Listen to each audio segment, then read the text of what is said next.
The Shining, written and directed by Stanley Kubrick and loosely based off the Stephen King novel of the same name, is a psychological horror movie about a man losing his sanity in a supposedly haunted hotel. Kubrick worked alongside his frequent collaborator cinematographer John Alcott to give the movie its uniquely haunting style. This includes habits like self-lighting, its use of a wide lens, and its subversion of status quo filmmaking.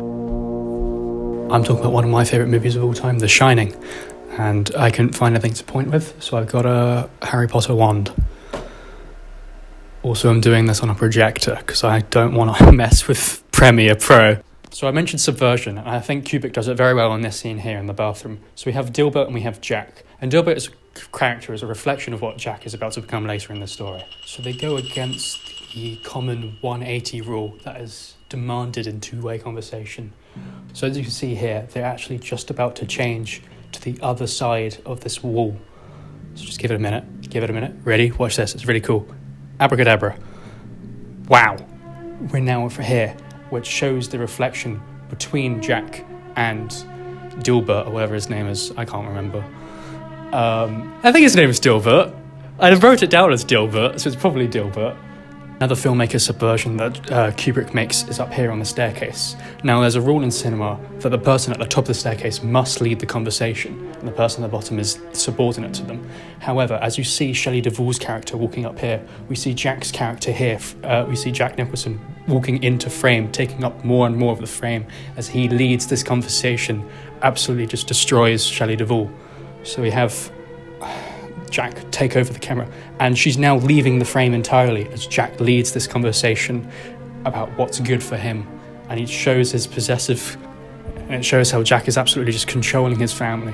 And even while she's swinging away, Jack will still lead this conversation, and there's nothing she can do about it. Now, another feature that Kubrick and Alcott used in order to get their haunting appearance of their movie is the wide-angle lens. So a majority of the film was filmed with 18mm lenses. And with this, it gives almost like a fisheye or a bug eye lens effect. So this, it feels like you're outside of the movie itself. It's making you sit as a fly on the wall. So it gives you this incapability of doing anything to the cast. You feel like you just have to watch and see what events unfold. It also distorts the footage a little bit. With that, it gives the feeling of kind of like an uncanniness as well, you know, especially on a close-up of someone's face. It gives this just weird-looking approach. It makes them kind of ugly. Beauty isn't really associated with psychological horror. So, of course, there are some contradictions in this case, like this take here with Danny and Halland, and this they have a zoom in onto Danny and breaks into, I think, about a 50mm lens. Help show the connection between these two because they have the titular power of being able to shine. They have the shining. So they break this rule of the 18mm to show the supernatural connection between these two characters. Kubrick and Alcott also took advantage of the newly invented Steadicam system, which was actually in this movie operated by the inventor Garrett Brown. This scene here especially, the Steadicam eliminates all camera shake, which is quite good for this shot here, because it kind of contradicts what's happening in the film.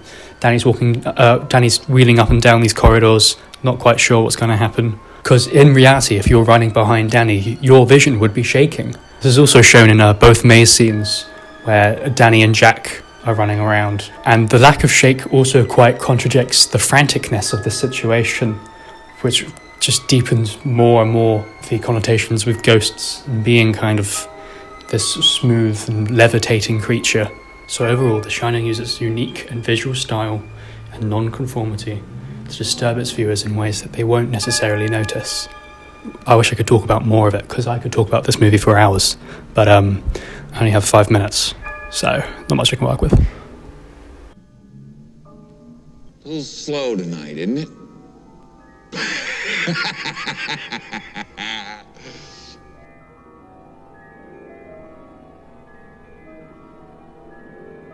On the left and Dubert's on the right, but then we take a shift and we swap the other side completely. Give it a minute, give it a minute, give it a minute, give it a minute, give it a minute, give it a minute, give it a minute.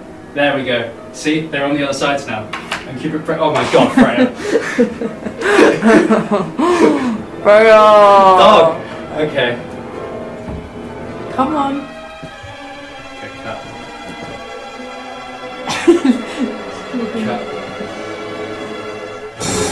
Kubrick and Alcott also took a great